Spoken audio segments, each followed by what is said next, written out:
अन्ताकारं भुजगशयनं पद्मनाभं सुरेशं विश्वाधारं गगनसदृशं मेघवर्णं शुभांगं लक्ष्मीकान्तं कमलनयनं योगविद्यानगम्यं वन्दे विष्णु भवभयहरणं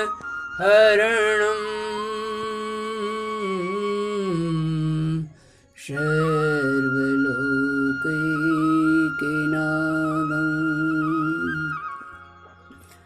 कस्तूरीतिलकं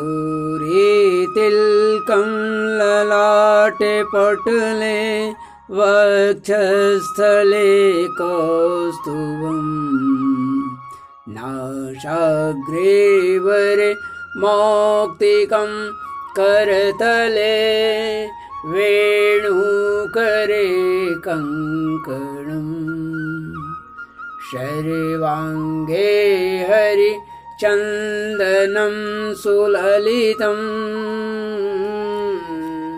कण्ठे च मुक्तावली गोपस्त्री परिवेष्टितो विजयते गोपालचूडामणिम्।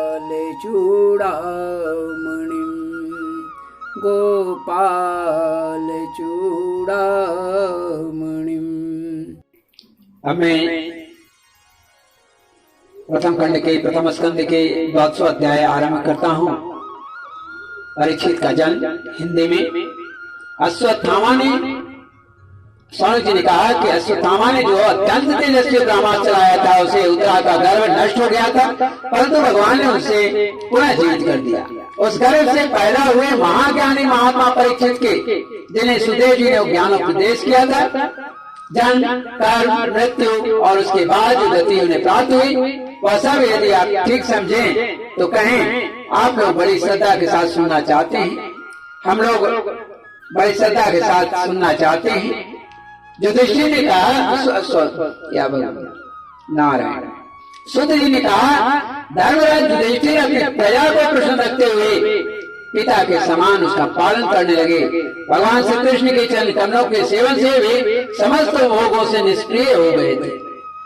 सनकादि ऋषियों उनके पास अतुल संपत्ति थी, उन्होंने बड़े बड़े यज्ञ किए थे तथा उनके फलस्वरूप श्रेष्ठ लोगों का अधिकार प्राप्त किया था। उनकी रानियां और भाई अनुकूल थी, सारी पृथ्वी उनकी थी, वे जम्बूद्वीप के स्वामी थे और उनकी कीर्ति स्वर्ग तक फैली हुई थी। उनके पास भोग की ऐसी सामग्री थी जिसके लिए देवता लोग भी ललायित रहते हैं, परंतु जैसे भोगे मनुष्य को भोजन के अतिरिक्त दूसरे पदार्थ नहीं सुहाते, वैसे ही उन्हें भगवान के सिवा दूसरा कोई भी वस्तु सुख नहीं देती थी। सौनक जी उत्तरा के घर में स्थित वीर शिशु परीक्षित जब अश्वत्थामा के ब्रह्मास्त्र के तेज से चलने लगा तो उसने देखा कि उसकी आंखों के सामने एक ज्योतिर्मय पुरुष है। वह देखने में तो अंगूठे भर का है, परंतु उसका स्वरूप बड़ा ही निर्मल है। अत्यंत सुंदर श्याम शरीर है, बिजली के समान चमकता हुआ पीताम्बर धारण किए हुए, सिर पर सोने का मुकुट झिलमिला रहा है। उस निर्विकार पुरुष की बड़ी ही सुंदर लंबी लंबी 4 भुजाएं हैं। कानों में तपाए हुए स्वर्ण के सुंदर कुंडल हैं, आंखों में लालिमा है, हाथों में लुक के समान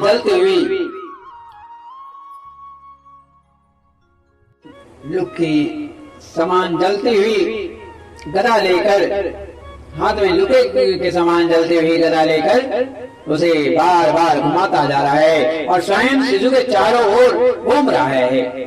जैसे सूर्य अपनी किरणों से कोहरे को भगा देते हैं, वैसे ही वह उस गदा के द्वारा ब्रह्मास्त्र के तेज को शांत करता जा रहा था। उस पुरुष को अपने शरीर देखकर वह गर्भस्थ शिशु सोचने लगा कि यह कौन है।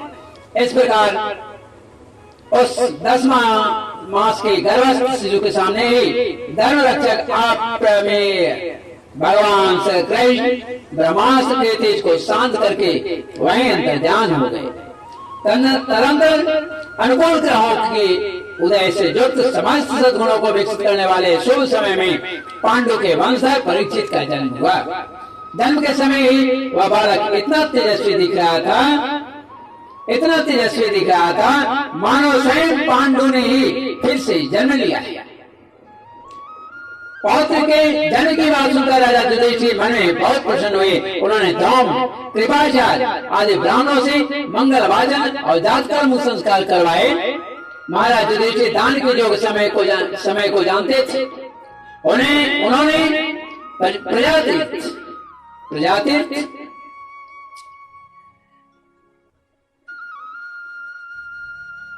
नामक काल में अर्थात नाल काटने के पहले ही ब्राह्मणों को सुवर्ण गाय, पृथ्वी, गांव, उत्तम जाति के हाथी, घोड़े और उत्तम अन्न का दान किया।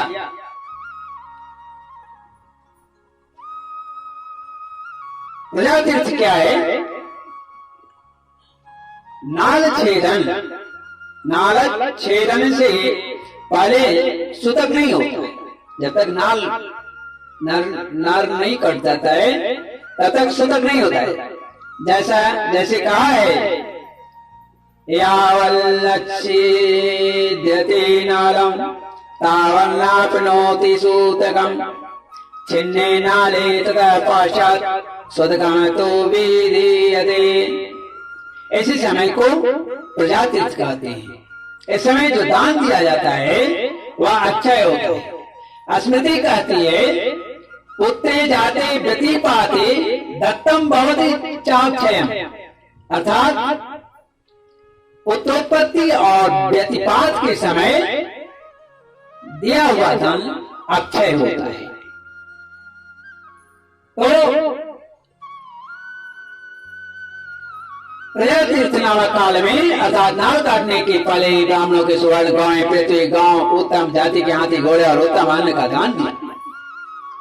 ब्राह्मणों ने संतुष्ट होकर अत्यंत विनय की दृष्टि से कहा, पूर्ववंश शिरोमणि काल की दुर्निवार गति से अपवित्र पुरुष वंश से मिटना ही चाहता था, परंतु तुम लोगों पर कृपा करने के लिए भगवान विष्णु ने इस बालक देकर उनकी रक्षा कर दी। इसलिए इनका नाम विष्णुरात होगा। निसंदेह बालक संसार में बड़ा यशस्वी, भगवान का परम भक्त और महापुरुष होगा, अर्थात विष्णुरात भी नाम है। युधिष्ठिर ने कहा, महात्माओं या बालक क्या अपने उज्ज्वल यश से हमारे वंश की पवित्र कृति महात्मा राजर्षियों का अनुसरण करेगा? ब्राह्मणों ने कहा, धर्मराज यह मनोपुत्र इक्ष्वाकु के समान अपनी प्रजा का पालन करेगा और तथा दशरथ नंदन भगवान श्री राम की तरह राम के समान ब्राह्मण भक्त और सत्य प्रतीक होगा। या उसी नरेश शिवी के समान दाता और शरणागत वत्सल होगा तथा यादिकों में दुष्यंत के पुत्र भरत के समान अपने वंश का यश फैलाएगा।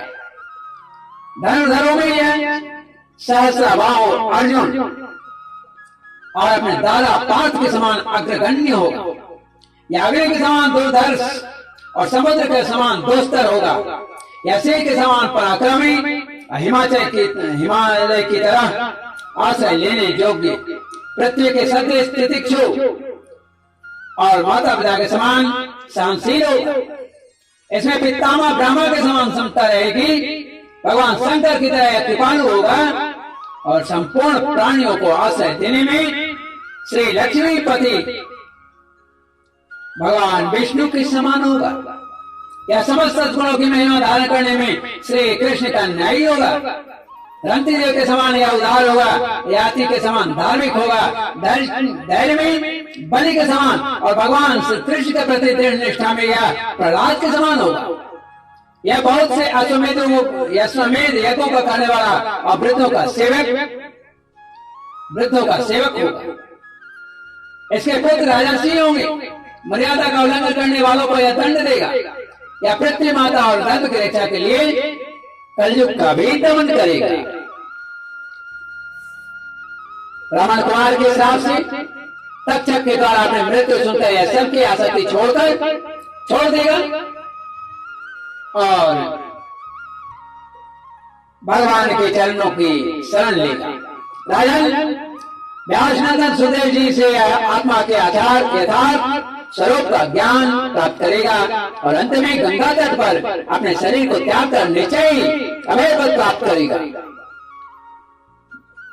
ज्योतिष शास्त्र के विशेषज्ञ ब्राह्मण राजा युधिष्ठिर को इस प्रकार बालक के जन्म लब्ध फल बतलाकर और भेंट पूजा लेकर अपने अपने घर चले गए। वही यह बालक संसार में परीक्षित के नाम से प्रसिद्ध हुए, क्योंकि यह बहुत समर्थ बालक घर में जिस पुरुष का दर्शन पा चुका था उसका स्मरण करता रहता था कि देखिए इसमें से कौन सा वह है। वह स्मरण करता हुआ लोगों में उसकी परीक्षा करता रहता था कि देखिए इसमें कौन सा वह है जो गर्भ में नहीं देखा।